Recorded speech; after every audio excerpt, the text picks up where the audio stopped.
Hello friends, welcome to ইনফোটেনমেন্টে সকলকে স্বাগত জানাই। আরআরবি গ্রুপ ডি 2026-এর জন্য আমরা আরআরবি গ্রুপ ডি সায়েন্সের যে কোশ্চেনগুলো রয়েছে প্রিভিয়াস ইয়ার, সেই কোশ্চেনগুলো আমরা নিয়ে এসেছি। তো এর আগে 2018 থেকে 2025 পর্যন্ত, অর্থাৎ 2026-এর জানুয়ারি পর্যন্ত যতগুলো কোশ্চেন আছে চ্যাপ্টার ওয়াইজ আমরা আজকে বলতে প্রথম চ্যাপ্টার করব, এরপরে আমরা পরের চ্যাপ্টারগুলো করব, ঠিক আছে। তো চ্যাপ্টার 1 হচ্ছে একক পরিমাপক যন্ত্র। তো এখানেও আমি আবার সাব টপিক করেছি যে আজকে শুধু একক সম্বন্ধে কোশ্চিন করব, এরপরে পরিমাপ সম্বন্ধে করব, পরিমাপক যন্ত্র, তাহলে মনে রাখতে সুবিধা হবে, ঠিক আছে। তো আজকে হচ্ছে একক টপিকটা করব, ঠিক আছে। আজকের প্রথম কোশ্চিন হচ্ছে নিম্নলিখিতগুলির মধ্যে কোনটি পদার্থের একটি পরিমাপযোগ্য ধর্মের সঙ্গে তার সঠিক এসআই একক সঠিকভাবে মিলিয়েছে। এটা আরআরবি গ্রুপ ডি 27/11/2025 শিফট 2 এসছে। তো দেখো এখানে আমাদের মিলটা খুঁজতে হবে সঠিকভাবে কোনটা মিল রয়েছে। তো চাপের একক হচ্ছে পাস্কাল, তো এখানে অপশন এটা ভুল রয়েছে। আয়তনের একক হচ্ছে ঘন মিটার, ঘন সেন্টিমিটার নয়, এটাও ভুল। তারপরে ঘনত্বের একক হচ্ছে কিলোগ্রাম প্রতি ঘন মিটার, এটা ঠিক রয়েছে। তাপমাত্রার একক হচ্ছে কেলভিন, ক্যালোরি নয়, ক্যালোরি তাপের একক, তাহলে অপশন সি হচ্ছে অ্যান্সার। ওকে। বিদ্যুৎ প্রবাহ প্রকাশ করা হয় একক সময়ে ব্যবহৃত শক্তি, একক দৈর্ঘ্যে চার্জের পরিমাণ, একক ক্ষেত্রফলে চার্জের পরিমাণ, বৈদ্যুতিক চার্জের প্রবাহের হার। তো বিদ্যুৎ প্রবাহ প্রকাশ করা হয় বৈদ্যুতিক চার্জের প্রবাহের হারের ওপর। চাপের এসআই একক কী? তো চাপের এসআই একক হচ্ছে পাস্কাল, অপশন সি। বা এইভাবেও আমরা লিখতে পারি এটাকে, পাস্কালটাকে নিউটন পার মিটার স্কোয়ার, বা এইভাবেও লেখা থাকে NM-2, ঠিক আছে, একই জিনিস সবটা। তো অ্যান্সার হচ্ছে চাপের এসআই একক হচ্ছে পাস্কাল। চাপের এসআই একক হলো পাস্কাল, এটি প্রতি একক ক্ষেত্রফলে বলের পরিমাণকে নির্দেশ করে। গ্যাস পরিমাপে ব্যবহৃত চাপের এসআই একক কি? একই জিনিস, শুধু একটু চেঞ্জ করেছে। ওটা 12 ডিসেম্বর 2025 এসেছিলো, এটা 15 ডিসেম্বরে এসছে। কি? চাপের এসআই একক, অপশন হচ্ছে পাস্কাল, ঠিক আছে। গ্যাসের চাপ সহ সব ধরনের চাপ পরিমাপের জন্য এসআই একক হলো পাস্কাল, সব ধরনের চাপ পরিমাপ। নিম্নলিখিতগুলির মধ্যে কোনটি আন্তর্জাতিক একক পদ্ধতি এসআইয়ের মৌলিক একক বা বেস ইউনিট নয়? তো এসআই পদ্ধতিতে মৌলিক একক 60টি রয়েছে, তার মধ্যে এখানে জুলটা কিন্তু নয়, বাকি কিলোগ্রাম, সেকেন্ড, মিটার এগুলো 60টি মৌলিক এককের মধ্যে রয়েছে, ঠিক আছে। তো এখানে অ্যান্সার হচ্ছে আমাদের অপশান বি। কিলোগ্রাম, সেকেন্ড এবং মিটার হলো এসআইয়ের মৌলিক একক, কিন্তু জুল হলো শক্তির একটি উৎপন্ন একক বা ড্রাইভড ইউনিট, মৌলিক একক নয়। নিম্নলিখিতগুলির মধ্যে কোনটি যথাক্রমে বৈদ্যুতিক শক্তির এসআই একক এবং বৈদ্যুতিক শক্তির বাণিজ্যিক একককে সঠিকভাবে বর্ণনা করে? তো বৈদ্যুতিক শক্তির এসআই একক হচ্ছে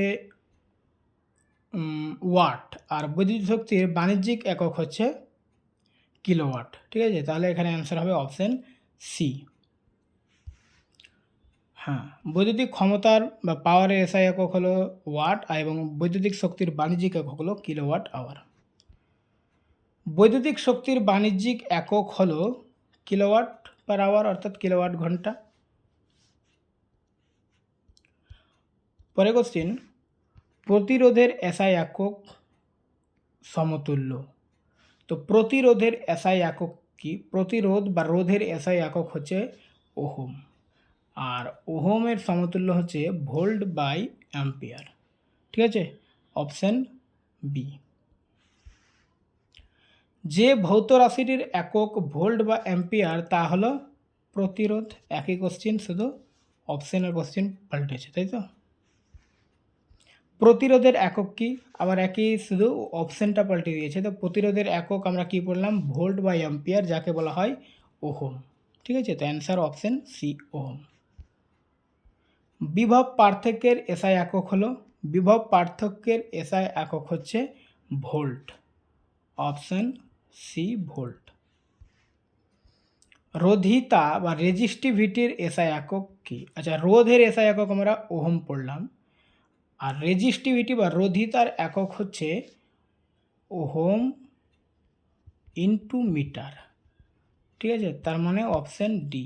এটা কিন্তু নয়, এটা বাই দিয়ে রয়েছে, এটা হবে না। ঠিক আছে, তো অ্যান্সার হচ্ছে অপশান ডি। নিম্নলিখিতগুলির মধ্যে কোনটি তাপমাত্রার একক নয়? তো আমরা পাস্কালটাকে কি বললাম, চাপের একক, তার মানে এখানে আর তাপমাত্রার একক নয়, বাকিগুলো তাপমাত্রার একক, ফারেনহাইট, সেলসিয়াস, কেলভিন। কাজ করার হারকে বলা হয় ক্ষমতা, ক্ষমতার একক হচ্ছে ওয়াট, তাই তো, ক্ষমতার একক ওয়াট। আর বাণিজ্যিক ক্ষেত্রে ক্ষমতার একক কি বললাম আমরা, কিলোওয়াট পার আওয়ার, কিলোওয়াট ঘন্টা। 1 পাস্কাল সমান কত? তো এর আগে আমি বললাম 1 পাস্কাল হচ্ছে চাপের এসআই একক, আর 1 পাস্কাল মানে হচ্ছে 1 নিউটন পার মিটার স্কোয়ার, তাই তো। 1 পাস্কাল মানে হচ্ছে 1 newton per metre square. So এটা দুটো অপশানেই রয়েছে, তো যেটা হয় একটা অ্যান্সার নিয়ে নাও, অপশান ডি অ্যান্সার। ঠিক আছে,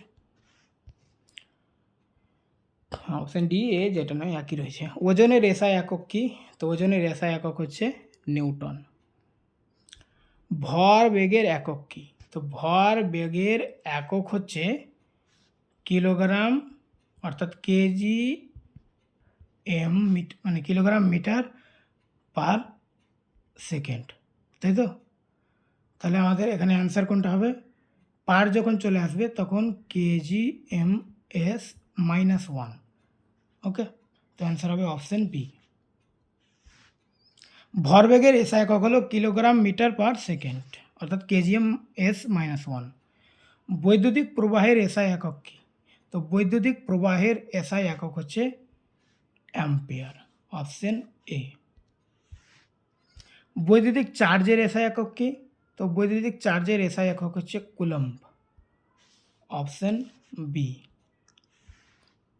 নিম্নলিখিত কোনটির কোনো একক নেই? তো আপেক্ষিক ঘনত্বের কোনো একক নেই, বাকি ঘনত্বের একক তো আমরা পড়লাম, স্থানচ্যুতির একক আছে, চাপের একক আছে, কিন্তু আপেক্ষিক ঘনত্বের কোনো একক নেই, তো এখানে অ্যান্সার হচ্ছে অপশান বি। ওকে, তো আজকে 20টা কোশ্চেন, এরপরে আমরা পরের চ্যাপ্টার অর্থাৎ পরিমাপ নিয়ে আসবো, চ্যাপ্টার 1-এর পরিমাপ সাব ইউনিটটা নিয়ে আসবো, তারপরে পরিমাপক যন্ত্রগুলো নিয়ে আমরা আলোচনা করবো। ঠিক আছে, ওকে, থ্যাংক ইউ।